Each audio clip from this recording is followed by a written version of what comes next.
الحمد لله الذي جعل الشمس والقمر بحسبان والنجم والشجر يسجدان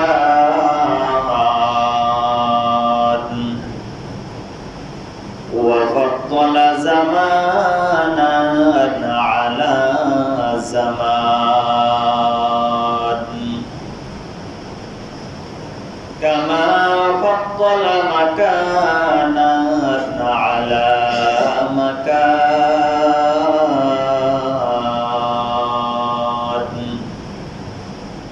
وإنسانا على إنسان ونشهد أن لا إله إلا الله وحده لا شريك له ونشهد أن سيدنا وسندنا وحبيبنا وحبيب ربنا وطبيبنا وطبيب قلوبنا وأولانا ومولانا محمد صلى الله تعالى عليه وعلى آله وأصحابه وأزواجه وبارك وسلم تسليما كثيرا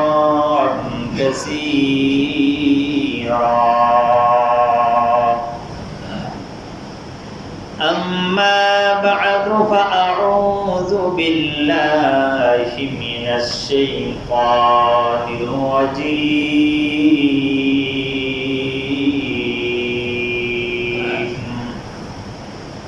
بسم الله الرحمن الرحيم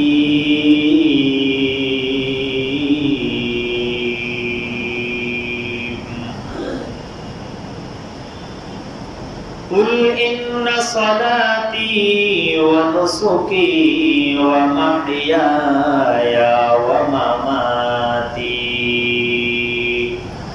لله رب العالمين وعن عبد الله بن مسعود رضي الله تعالى عنه قال قال النبي صلى الله عليه وسلم حياتي خير لكم تحدثون ونحدث لكم ووفاتي خير لكم تعرض علي أعمالكم فما رأيت من خير حمدت الله وما رأيت من شر استغفرت الله لكم أو كما قال النبي عليه الصلاة والسلام صلى الله على نور كجوشد نور عالم فيدا صلى الله على نور كجوشد نور عالم فيدا زمی از حب او ساکن فلک از حب او شیدا اگر نام محمد نا آورد صفی آدم نہ آدم یا فتح توبہ ننو ازگر کے نجینا نہ آدم یا فتح توبہ ننو ازگر کے نجینا نہ ایوب از بلا راحت نہ یوسف حشمت و جاحت نہ ایوب از بلا راحت نہ یوسف حشمت و جاحت না ঈসা আয়াত মসিহ আদম, না মূসা আয়াত ইয়াদে বাইযা।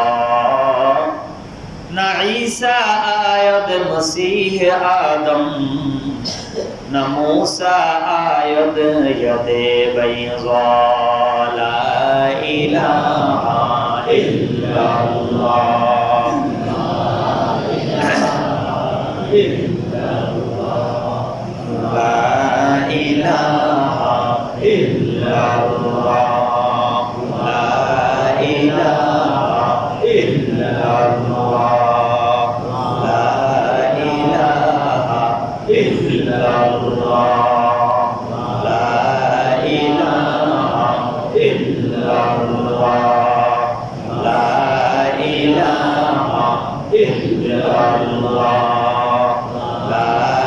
ইলাহা ইল্লাল্লাহ, লা ইলাহা ইল্লাল্লাহ, লা ইলাহা ইল্লাল্লাহ, লা ইলাহা ইল্লাল্লাহ, লা ইলাহা ইল্লাল্লাহ, মুহাম্মাদুর রাসূলুল্লাহ সাল্লাল্লাহু আলাইহি ওয়াসাল্লাম, সাল্লাল্লাহু আলাইহি ওয়াসাল্লাম, সাল্লাল্লাহু আলাইহি ওয়াসাল্লাম। মাওলায়ে পাকের দরবারে কালিমাতুশ শুকর আদায় করি, আলহামদুলিল্লাহ। আরবি হিসেবে আজকে জিলকদ মাসের 1 তারিখ, হজের মাস পরিপূর্ণভাবে জিলকদ এবং জিলহজ্জে শুরু হয়ে যায়। হাজিরা বিভিন্ন দেশ থেকে খানায়ে কাবার জিয়ারতের উদ্দেশ্যে, নবীর রওজার জিয়ারতের উদ্দেশ্যে যাওয়া শুরু করেছেন। হজ আল্লাহ পাক রব্বুল আলামিনের সরাসরি রহমত পাওয়ার অন্যতম মাধ্যম। কারণ এই খানায়ে কাবার উপরে সরাসরি আসমান থেকে রহমত জমিনে অবতীর্ণ হয়, আর ওই খানায়ে কাবার থেকে এটা পুরো বিশ্বে ছড়িয়ে পড়ে। এর আগে আমরা এটা নিয়ে বিস্তারিত কথা বলেছিলাম। প্রত্যেক মুমিন ব্যক্তির অন্তরে এই আশা, এই মহব্বত, এই আকাঙ্ক্ষা থাকা যে আমি জীবনে একবার হলেও আল্লাহর ঘরকে দেখতে যাব, জীবনে একবার হলেও আমি নবীর রওজার সামনে গিয়ে নবীকে সরাসরি সালাম দিব। এটা ঈমানের একটা অংশ। কারো দিলে যদি এই আকাঙ্ক্ষা না থাকে, বোঝা যাবে সে মুনাফিক, তার ঈমান পরিপূর্ণ নয়, তার ঈমানের মধ্যে নেফাক আছে, ময়লা আবর্জনা ঢুকে ঈমানটা দুর্গন্ধ হয়ে গেছে। আর কারো দিলে যদি এটা থাকে, সে যেতে পারে না, সেটা ভিন্ন কথা, তবে দিলে থাকা এটা ঈমানের একটা অংশ। খানায়ে কাবার জিয়ারত এবং নবীজির রওজা জিয়ারত, এটাকে মহব্বত, এটা ঈমান। রাসূল আকরাম সাল্লাল্লাহু আলাইহি ওয়াসাল্লাম ইরশাদ করেন, মান যারা কবরি ওয়াজাবাত লাহু শাফাআতি ওয়া মান যারানি বাদা হায়াতি ফাকান্নামা যারানি হাইয়া। যে ব্যক্তি আমার কবর জিয়ারত করলো, কবরের সামনে গিয়ে আমার সাথে সাক্ষাৎ করলো। জিয়ারত শব্দের অর্থ হলো সাক্ষাৎ। বলেন জিয়ারত মানে সাক্ষাৎ। রাসূল বলেন মান যারা কবরি, যে আমার কবরের সামনে গিয়ে আমার সাথে সাক্ষাৎ করলো, ওয়াজাবাত লাহু শাফাআতি, তার জন্য হাসরের ময়দানে সুপারিশ করা আমি নবীর উপরে ওয়াজিব হয়ে যায়। অতঃপর রাসূল বলেন ওয়া মান যারানি বাদা হায়াতি, আর যে ব্যক্তি আমি নবীকে পাইল না, তবে আমি নবীর মহব্বত নিয়ে আমার রওজার সামনে এসে দাঁড়াইলো, আমাকে দুরূদ ও সালামের হাদিয়া প্রেরণ করলো, ফাকা আন্নামা যারানি হাইয়া, ওই ব্যক্তি যেন আমি নবীর সাথে জীবিত অবস্থায় সাক্ষাৎ করলো। কারণ প্রত্যেক নবী তার কবরে সশরীরে জীবিত। বলেন সুবহানাল্লাহ। শুধু আমাদের নবী নয়, প্রত্যেক নবী। আল আম্বিয়াউ আহইয়াউন ফি কুবুরিহিম। মুসলমানদের মৌলিক 70টা আকীদা, তার মধ্যে একটা আকীদা হলো প্রত্যেক নবীগণ সশরীরে জীবিত। বলেন সুবহানাল্লাহ। আল্লাহ পাক কোরআনে কারীমে বলেন বাল আহইয়াউন ইনদা রাব্বিহিম ইউরযাকুন। কোন মুফাসসির বলেন এই আয়াত দ্বারা আল্লাহ পাক রব্বুল আলামিন নবীদেরকে বুঝাইছেন, কেউ বলেন শহীদদেরকে বুঝাইছেন যে নবীরা কবরে জীবিত, ইউরযাকুন, তাদেরকে আল্লাহর পক্ষ থেকে আল্লাহ পাক রিজিকের ফয়সালা করেন। বলেন সুবহানাল্লাহ। এরপরে আরেক হাদিসে আল্লাহর পয়গম্বর সাল্লাল্লাহু আলাইহি ওয়াসাল্লাম বলেন, ইবনে মাজার মধ্যে এই riwayatটা আসছে, আল্লাহর নবী বলেন ইন্নাল্লাহা হারামা আলাল আরদি আন ইয়াকুলা আজসাদাল আম্বিয়া। প্রত্যেক মানুষকে রাখা হলে মাটি তাকে খেয়ে ফেলে, এক সময় তার শরীরের চিহ্নগুলা শেষ হয়ে যায়। আর কাউকে কাউকে আল্লাহ পাক রব্বুল আলামিন তার কুদরতি ভাবে তার জিসিমটাকে, তার দেহটাকে হেফাজত করে, মাটি খায় না। আছে না নাই? জীবিত যেমন দাফন করা হয়েছে এভাবেই তার লাশ পাওয়া গেছে 100 বছর 200 বছর পরে। এরকম প্রমাণ বেশি দূরে যাওয়ার দরকার নাই, আমাদের বাংলার জমিনেও আছে। তাহলে মাটি সবার শরীরকে খায় না। তোর মধ্যে এক নাম্বার হলো নবী। আল্লাহ নবী বলেন, ইবনে মাজার রাওয়ায়াত, যে আল্লাহ পাক জমিনকে নিষেধ করে দিয়েছে, হারাম করে দিয়েছে, তুমি সবার শরীর খাইবা, তবে আমার নবীদের শরীর তুমি খেতে পারবে না। তাহলে নবী কবরে জীবিত। আপনি যখন রওজার সামনে দাঁড়াবেন, সালাম দিবেন, নবী আপনার সালাম শুনবে। আরে শুধু নবী কেন, হাদিসের মধ্যে আসছে ছেলে মেয়েরা যখন মাতা পিতার কবরের সামনে দাঁড়ায়, মাতা পিতা সরাসরি ছেলে মেয়েদেরকে দেখে। সুবহানাল্লাহ। যতক্ষণ আপনি দাঁড়িয়ে থাকবেন ততক্ষণ দেখবে। আর যখন তেলাওয়াত শুরু করে দিবেন, সূরা পুরা পাঠ করবেন, তখন একটা পর্দা পড়ে যাবে। এরপরে এই সওয়াবগুলো আল্লাহ পাক তার রওজাতে, তার কবরের মধ্যে পৌঁছিয়ে দিয়ে তার জন্য শান্তির ফয়সালা করে দেন। সুবহানাল্লাহ। ও আমার ভাইয়েরা, মুরব্বীরা, হজ এবং উমরা এর মধ্যে যে আমালগুলো আছে, যে রকমগুলো আছে, এগুলার অধিকাংশ নিদর্শন হযরত ইব্রাহিম আলাইহিস সালাম থেকে আল্লাহ পাক আমাদের জন্য তৈরি করে দিয়েছেন। বলেন সুবহানাল্লাহ। হজে যখন আপনি যাবেন, হজের মধ্যে 3টা ফরজ।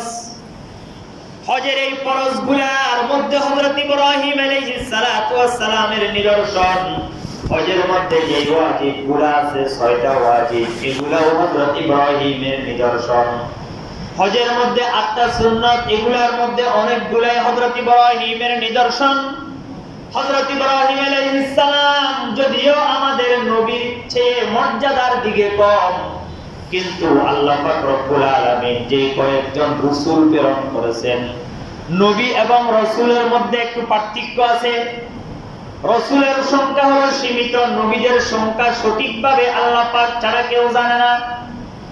ওই রাসূলের মধ্যে কয়েকজন যেই নবী, তাদের মধ্যে সর্বপ্রথম কাতারে যারা আছেন, তাদের মধ্যে একজন হলেন হযরত ইব্রাহিম আলাইহিস সালাম।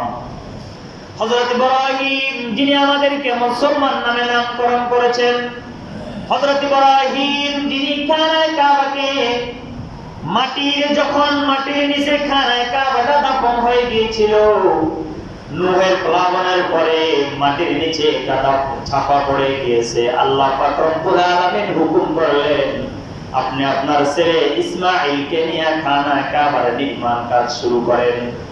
ওই মরুভূমির মধ্যে আল্লাহ পাক রব্বুল আলামিন হযরত ইব্রাহিম, তার ইসমাঈল আর তার স্ত্রীকে কি হাজরাকে রেখে গেলেন। কোনো ঘর বাড়ি ছিল না, আবাদ করা ছিল না, কোনো গাছ ছিল না। কিতাবের মধ্যে লেখে হযরত ইব্রাহিমের দোয়ার বদৌলতে আল্লাহ পাক রব্বুল আলামিন তায়েফ নামে যে জায়গা আছে, তায়েফ, এটা ছিল সুদূর ইউরোপের মধ্যে অনেক দূরে। ওখান থেকে কিছু গাছপালাকে মাটি সহ আল্লাহ পাক রব্বুল আলামিন খানায়ে কাবার কাছে নিয়ে এলেন। এই খানায়ে কাবাতে এনে এটার চতুর্পাশে 3 বার চক্কর দেওয়ার পরে বর্তমানে যে তায়েফ আছে ওই জায়গাতে গিয়া এই গাছগুলা মাটি সহ অবস্থান গ্রহণ করে। আল্লাহ পাক জমিনকে আবাদ করছেন নিজের হুকুমের মাধ্যমে। সেখানে কোনো কিছুই ছিল না, বিরাট ভূমি ছিল, গাছ গাছালি কিছুই ছিল না। বিওয়াদিন গায়রি জি জারইন, এটা এমন একটা ভূমি ছিল যেখানের মধ্যে কোনো গাছ, কোনো ফসল, কোনো কিছুই উৎপন্ন হতো না। আল্লাহ পাক এটাকে আবাদ করেছেন হযরত ইব্রাহিমের দোয়ার বদৌলতে। সুবহানাল্লাহ। পয়গম্বর আলাইহিস সালাতু ওয়াস সালাম বলেন, আনা বিশারাতু ঈসা ওয়া দুআউ ইব্রাহিম, আমি হইলাম হযরত ইব্রাহিম আলাইহিস সালাতু ওয়াস সালামের দোয়ার ফসল, আর আমি হইলাম হযরত ঈসা আলাইহিস সালাতু ওয়াস সালামের সুসংবাদ। অর্থাৎ হযরত ইব্রাহিম আলাইহিস সালাম খানায়ে কাবার নির্মাণ করে আল্লাহ পাক রব্বুল আলামিনের কাছে একটা দোয়া করেছেন, রব্বানা ওয়া বাস ফীহিম রাসূলাম মিনহুম ইয়াতলু আলাইহিম আয়াতিকা ওয়া ইউআল্লিমুহুমুল কিতাবা ওয়াল হিকমা ওয়া ইউযাক্কিহিম।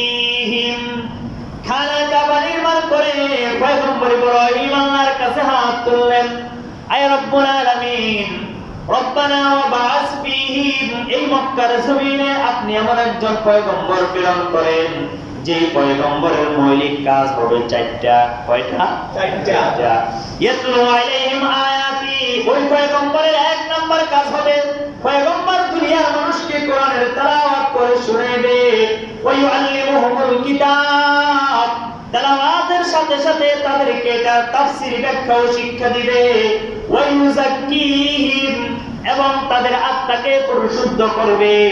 ওয়াল হিকমা, এবং তাদেরকে উত্তম আদর্শ শিক্ষা প্রদান করবে। আল্লাহ পাক রব্বুল আলামিন পয়গম্বর ইব্রাহিমের দোয়া অনুযায়ী এই 4টা গুণ বিশিষ্ট আমাদের নবীকে মক্কার জমিনে প্রেরণ করেছে। আমাদের নবীও হযরত ইব্রাহিমের দোয়ার ফসল।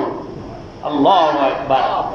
প্রশ্ন, যে হযরত ইব্রাহিম যদি দোয়া না করতেন আল্লাহ কি আমাদের নবী পাঠাইতেন না পাঠাইতেন?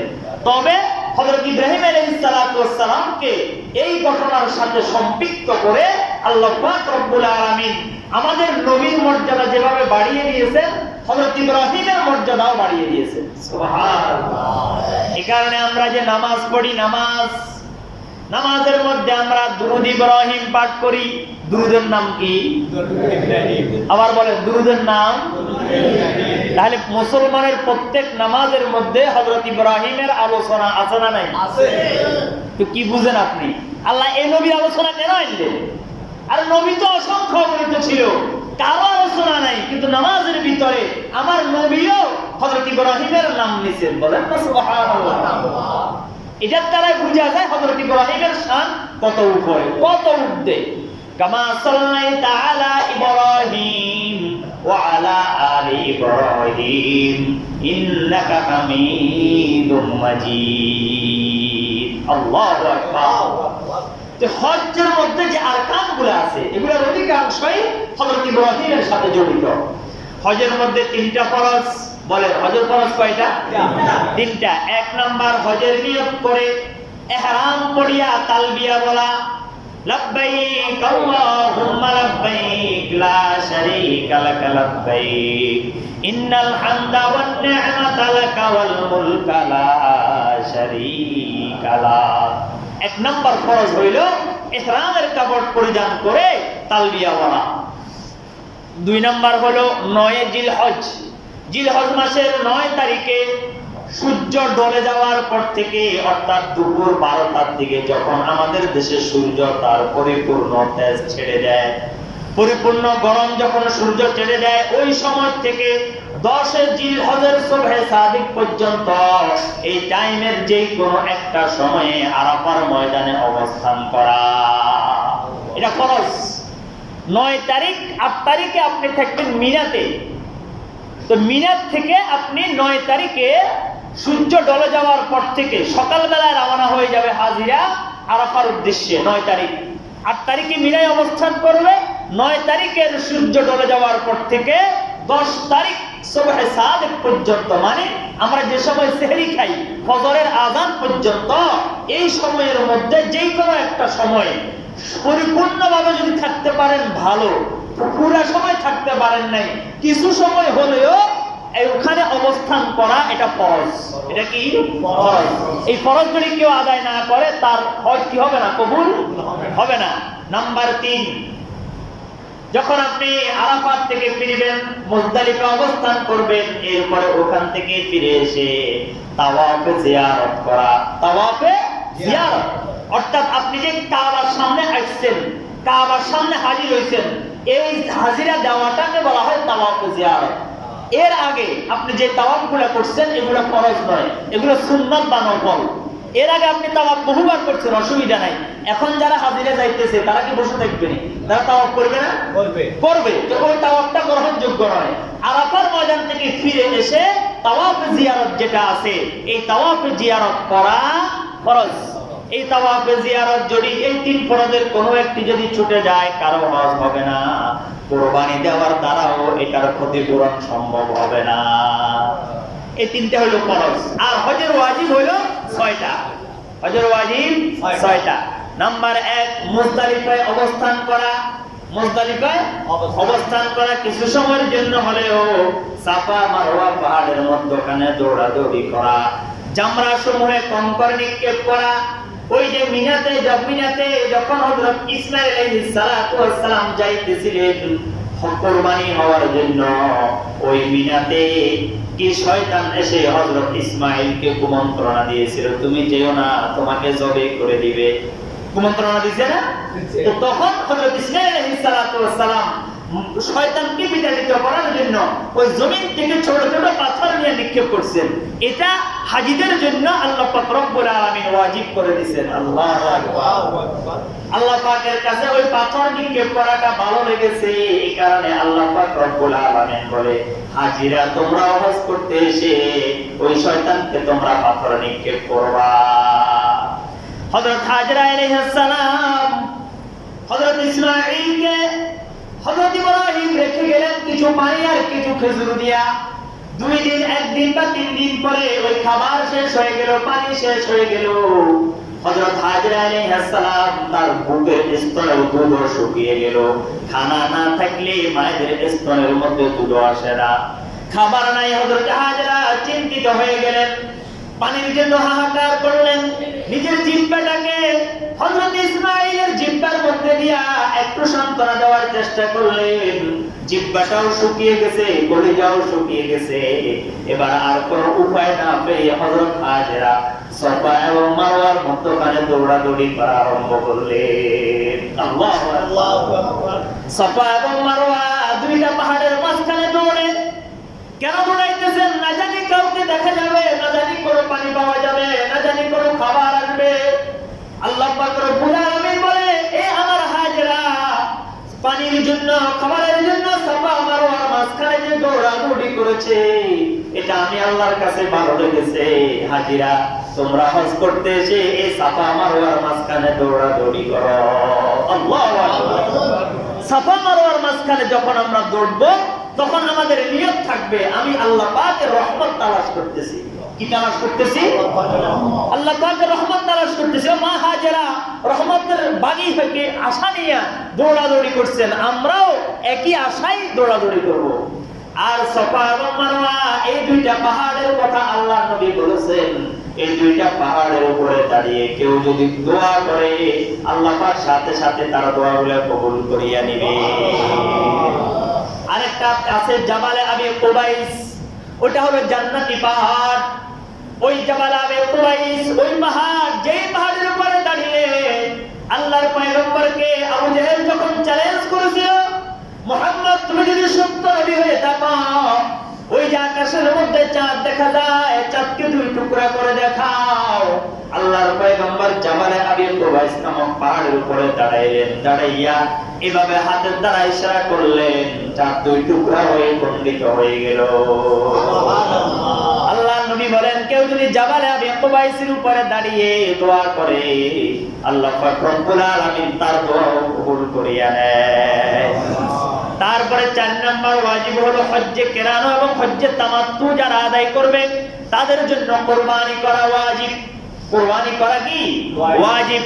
নাম্বার 5, মাথার চুল মুন্ডানো বা মাথার চুল ছেড়ে ফেলা, এটাও একটা ওয়াজিব। নাম্বার 6, মিকাত অর্থাৎ মক্কার বাহিরের লোক যারা আছে তারা তাওয়াফে বিদা অর্থাৎ বিদায়ী তাওয়াফ সম্পন্ন করা। যারা মক্কার বাসিন্দা তাদের জন্য এই তাওয়াফ লাগে না। যারা বাহিরের যারা আছে, অন্য দেশের মক্কার বাহির থেকে ওই দেশের বিভিন্ন জায়গা থেকে যারা যাবে তারা বিদায়ী তাওয়াফ করবে, অর্থাৎ তারা এখান থেকে বিদায় নিবে। এই বিদায়ী তাওয়াফ সম্পাদন করা এটাও তাদের জন্য কি ফরজ, ওয়াজিব। এই ওয়াজিব সমূহের কোনো একটি যদি ইচ্ছাকৃত ছুটে যায় তাহলে হজ হবে না। ইচ্ছাকৃত বাদ দিলে হজ হবে না। আর যদি ভুলে আপনি বাদ দিয়ে দেন তাহলে এটার জন্য জাযা ওয়াজিব হবে, বদলা দিতে হবে। কুরবানি করার মাধ্যমে হোক বা সদকা করার মাধ্যমে হোক আপনাকে এটার জাযা দিতে হবে। আর এর বাহিরে হজের মধ্যে 8টি সুন্নাত আছে। নাম্বার 1, মিকাত তথা মক্কার বাহির থেকে যারা আগমন করবে হজ্জে ইফরাদ এবং হজ্জে কেরাত আদায়কারীরা তাওয়াফে কুদুম করা। কুদুম মানে হচ্ছে মক্কাতে ঢুকেই একবার তাওয়াফ করা, খানা কাবার তাওয়াফ করা। তাওয়াফে কুদুম ও রমল ইজতিমা করা। হজ 8 জিলহজ সকাল বেলা মিনার উদ্দেশ্যে রওনা হওয়া এবং সেখানে 5 ওয়াক্ত নামাজ পড়া, এটা নবীর সুন্নাত। 8 জিলহজ আপনি মিনায় থাকবেন। 9 জিলহজ সূর্যোদয়ের পর থেকে মিনা থেকে আরাফার উদ্দেশ্যে আপনি রওনা করবেন। আরাফার ময়দান থেকে 9 জিলহজ সূর্য অস্ত যাওয়ার পরে হজ্জের ইমামের পূর্বে রওনা না হওয়া। হজের ইমাম যখন আরাফার ময়দানে খুতবা দিবেন ওই ইমাম সাহেবের আগে রওনা না হওয়া, এটা একটা সুন্নাত। পরে রওনা হবেন। 6 নম্বর, আরাফার ময়দান থেকে ফেরার সময় মুজদালিফায় রাত্রি যাপন করা। মুজদালিফায় অবস্থান করা, রাত্রি যাপন করা সুন্নাত, আর কিছু সময় অবস্থান করা ওয়াজিব। এরপর যে হলো 7 নম্বর, আরাফার ময়দানে গোসল করা যদি সম্ভব হয়।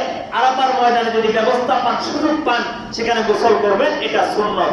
8 নম্বর হলো মিনায় অবস্থানের দিন সমূহে অর্থাৎ 10 তারিখ, 11 তারিখ এবং 12 তারিখ জিলহজ মিনায় রাত যাপন করা। এই রাতগুলো মিনাতে কাটানো যদি সম্ভব হয়, শারীরিক অবস্থা ভালো থাকে, তাহলে আপনি মিনাতে রাতে যাপন করবেন, এটা আল্লাহর নবীর সুন্নাত। ও আমার ভাইয়েরা, আমরা যারা হজ করব আসলে এটা জায়গাতে গিয়ে বুঝে নেওয়া, এটাই হলো পারফেক্ট। আর আপনি এখান থেকে মুখস্থ করে গেলে ভালো। যদি একেবারেই কিছু না জানা থাকে তো আপনি সেখানে গিয়ে আদায় করতে পারবেন না। আর আদায় করার জন্য 2টা শর্ত, একটা হলো আপনার ইলম থাকা, আর একটা হলো আপনার গায়ে শক্তি থাকা। অনেক মানুষ আছে একেবারে বৃদ্ধ বয়সে হজে যায়, তো এই কাজগুলো করা তাদের দ্বারা সম্ভব হয় না। আর এই কারণে দেখা যায় যে লক্ষ লক্ষ টাকা খরচ করছে কিন্তু হজের ওয়াজিব খরচ আদায় হয়নি। এই কারণে হজ করতে হবে জওয়ান কালে নাকি বুড়া কালে? জওয়ান কালে। গায়ে শক্তি আছে, আপনি নিজেই চলতে পারেন না, আপনাকে আরেকজনের দড়ি উঠাইতে হয়। আপনি লাঠি নিয়ে হাঁটেন, তো আপনি মিনায় কিভাবে যাবেন? আরাফায় কিভাবে যাবেন? আপনি হাঁটবেন কিভাবে? আল্লাহ পাক রব্বুল আলামিন আমাদেরকে সময় মতো হজ করার তৌফিক দান করুন। আমিন। প্রিয় হাজিরিন, আমি বলতেছিলাম এই যে হজের আরকানগুলা আল্লাহ পাক রব্বুল আলামিন আমাদের জন্য নির্ধারণ করলেন। হজের মধ্যে যে জায়গাগুলো আছে সবগুলো বরকতি জায়গা। 1 নম্বর মক্কাতুল মুকাররমা, এটাকে হারাম করে দিয়েছেন, কাফেররা এখানে প্রবেশ করতে পারবে না। গেটে গেটে মক্কাতুল মুকাররমার যে কি আছে তাই এরিয়া আছে, ওই এরিয়ার মধ্যে কাফেরদের প্রবেশ আল্লাহ পাক রব্বুল আলামিন হারাম করে দিয়েছেন। ঠিক তদ্রুপভাবে মদিনার যে শহর মদিনাতুল মুনাওয়ারার মধ্যে কাফেরদের প্রবেশ নিষেধ, কারণ এটা হলো নাপাক। এগুলা কি বলে? নাপাক। ফালা তাদখুলুহুম হাযাল মাসজিদ বা'দা আমিহিম হাযা। আল্লাহ পাক রব্বুল আলামিন হুকুম করে দিয়েছেন, ইন্নামাল মুশরিকুনা নাজিসুন, মুশরিকরা হলো নাপাক, তারা যেন আমার এই মক্কাতুল মুকাররমা এবং মদিনাতুল মুনাওয়ারায় তারা যেন প্রবেশ না করে, তাদের জন্য এটাকে হারাম করা হয়েছে। এটা সম্মানী জায়গা, এখানে যাবে সম্মানী ব্যক্তি। আর আল্লাহর কাছে সম্মানী ব্যক্তি হলো ঈমানদার নাকি বেঈমান? ঈমানদার। ঈমানদার। এ কারণে ঈমানদার ছাড়া কেউ এখানে প্রবেশ করতে পারবে না। এখানে আছে খানায়ে কাবা। এই খানায়ে কাবার দিকে ফিরে আমি আর আপনি নামাজ পড়ি, আমি আর আপনি খানায়ে কাবাকে মাধ্যমে আল্লাহকে সিজদা করি। এখানে আছে হজরে আসওয়াদ। হজরে আসওয়াদকে চুমা দেওয়া এটা আল্লাহর নবীর সুন্নাত। হজরে আসওয়াদ তাকে প্রশ্ন করা হলো, তুমি এত কালো কেন? বলে আমি হইলাম জান্নাতি পাথর, আমি কিন্তু কালো ছিলাম না, আমার দেহটা ছিল সাদা। আর মুমিনরা আমাকে যখন চুমা দেয়, আমি আল্লাহ পাকের হুকুমে তাদের গুনাহগুলোকে চোষণ করতে করতে আমি কালো হয়ে গিয়েছি। রাসূল বলেন যে ব্যক্তি মহব্বত সহকারে হজরে আসওয়াদকে চুমা দিবে, আল্লাহ পাক রব্বুল আলামিন মুহূর্তের মধ্যে তার জীবনের গুনাহগুলো মাফ করিয়া দিবে। এখানের মধ্যে আছে কি মাকাম ইব্রাহিম। মাকাম ইব্রাহিম এমন একটা জায়গার নাম, ওখানে একটা পাথর রাখা আছে। পাথর, ওই পাথরটা হলো জান্নাতি পাথর। ওই পাথরটার ইতিহাস হলো হযরত ইব্রাহিম আলাইহিস সালাম যখন খানায়ে কাবার নির্মাণ কাজ করতেছিলেন, এটা তো অনেক উঁচা করতে হবে, তো তিনি যতটুকু মানুষ হিসাবে লম্বা হিসাবে উপরের দিকে গেছেন, এরপরে এবার উপরের দিকে কিভাবে যাইবেন আল্লাহ পাক রব্বুল আলামিন হযরত ইব্রাহিমকে হুকুম করলেন, তুমি এই পাথরের উপরে দাঁড়াও, পাথর তোমাকে নিয়ে উপরের দিকে উঠে যাবে। ওই বরকতি পাথর, এটাকে বলা হয় মাকাম ইব্রাহিম। মাকাম ইব্রাহিমের মধ্যে আপনি নামাজ পড়বেন, নামাজ পড়লে আপনার গুনাহ মাফ হবে, নামাজ আদায় করা সুন্নাত। এরপরে ওইখানের মধ্যে আছে আপনার কি আল্লাহ পাক রব্বুল আলামিনের অন্যতম একটা নিদর্শন জমজমের পানি। জমজমের পানি আল্লাহ পাক রব্বুল আলামিন বলেন, যে ব্যক্তি জমজমের পানি পান করবে, ওই ব্যক্তির জন্য হাউজে কাউসারের পানি পান করা সহজ হয়ে যাবে। সুবহানাল্লাহ। হযরত ইসমাঈল শহীদ রাহমাতুল্লাহি আলাইহি জমজমের পানির কাছে দাঁড়াইয়া বলছেন, আবে জমজম খরদাবুদম আবে শুরা খাইকুরম বাদশাহী করদাবুদম ফাসবানি খাইকুরম। আল্লাহ, তুমি যেহেতু আমাকে এই জমজমের পানি পান করাইছো, তা আমার এই পবিত্র জবানে তুমি আর জাহান্নামের নাপাক পানি পান করাইও না। সুবহানাল্লাহ। রাসূল বলেন, মাউ জমজম লিমা শুরিবা লাহু। আল্লাহর পয়গম্বর বলেন, যে ব্যক্তি জমজমের পানিকে যে উদ্দেশ্যে পান করবে, আল্লাহ পাক সেই উদ্দেশ্য পূরণ করিয়া দিবে। জমজম, জম মানে হলো খামা, এটা আরবি শব্দ। মা হাজরা যখন পানির জন্য সাফা মারওয়ায় দৌড়াদৌড়ি করলেন, হযরত ইসমাঈল ক্ষুধার তাড়নায় পাকে নাড়াচাড়া করতেছেন, পায়ের আঘাতে জমিনের মধ্যে গর্ত হয়ে গেল। গর্ত হয়ে একটা মুহূর্তে ওই জমিন থেকে পানি বের হওয়া আরম্ভ হয়ে গেল। মা হাজরা ফিরে এসে দেখে এখানের মধ্যে পানি। ওই পানিকে তিনি বাদ দেওয়ার জন্য চেষ্টা করলেন, আর তিনি মুখ দিয়া বলতেছেন, জমজম থামো থামো, তুমি চতুর্দিকে ছড়াই যেও না, তোমাকে আমি পান করব, আমার ছেলেকেও পান করব। মা হাজরা মুখ দিয়ে যে শব্দ বের করেছেন, ওই নামে এটার নাম হয়ে গেছে মায়ে জমজম। আল্লাহু আকবার। হযরত হাজরা এবং ইসমাঈল আলাইহিস সালাতু ওয়াস সালামের প্রেম নিয়ে আপনি মক্কা মদিনায় যাবেন। এ কারণে আল্লাহর এক আরেফ বলতেছেন, मक्का वो यसरब का मंजिल ऐ खुदा दिखला मुझे, खाना ए काबा की मंजर देखने को दे मुझे, गुंबुज़े खज़रा दिखा दे रोज़ा ए अक़दस मुझे, तो इस्तिला में हजर अस्वद से मुशर्रफ कर मुझे, आखिरी लम्हा मदीना में गुजारो ऐ खुदा, ताकि आमद को सजा दे गोरे गोगी ए मुझे, इश्क लेकर जब हो हाजिर मैं मीना बाजार में, इश्क लेकर जब हो हाजिर मैं मीना बाजार में, मिस्ल इस्माइल के कुर्बान होने दे मुझे। इश्क एवं प्रेम ভালোবাসা নিয়ে মক্কা মদিনায় যাবেন, আল্লাহ পাক আপনাকে মক্কা মদিনার মহব্বত নিয়ে যদি যেতে পারেন, আল্লাহ পাকের ইশক মহব্বত দিয়া আপনার দিলকে মুনাওয়ার করে দিবেন, নূরানি করে দিবেন। বলেন সুবহানাল্লাহ। আল্লামা শাহ একজন বড় বুজুর্গ ছিলেন। তিনি রাসূল আকরাম সাল্লাল্লাহু আলাইহি ওয়াসাল্লামের মহব্বত দীর্ঘদিন অন্তরের মধ্যে লালন করতেছেন, কিন্তু যাইতে পারতেছেন না। শাহ আহমদ কবির রিফাই রাহমাতুল্লাহি আলাইহি, যিনি রাসূল আকরাম সাল্লাল্লাহু আলাইহি ওয়াসাল্লামের বংশধর, কিতাবে লেখে ইমাম হুসাইনের বংশধর ছিলেন, পুত্র ছিলেন। তিনি দীর্ঘদিন নবীর রওজায় যাবেন, কিন্তু যাইতে পারতেছেন না। তার মা অসুস্থ হয়ে গেছে, অসুস্থ মায়ের সেবা করার জন্য মক্কা মদিনায় যাওয়ার সুযোগ হয় নাই। এবার মা যখন ইন্তেকাল করলো, ওই বছর হজের মৌসুমে হজের উদ্দেশ্যে রওনা হয়ে গেলেন।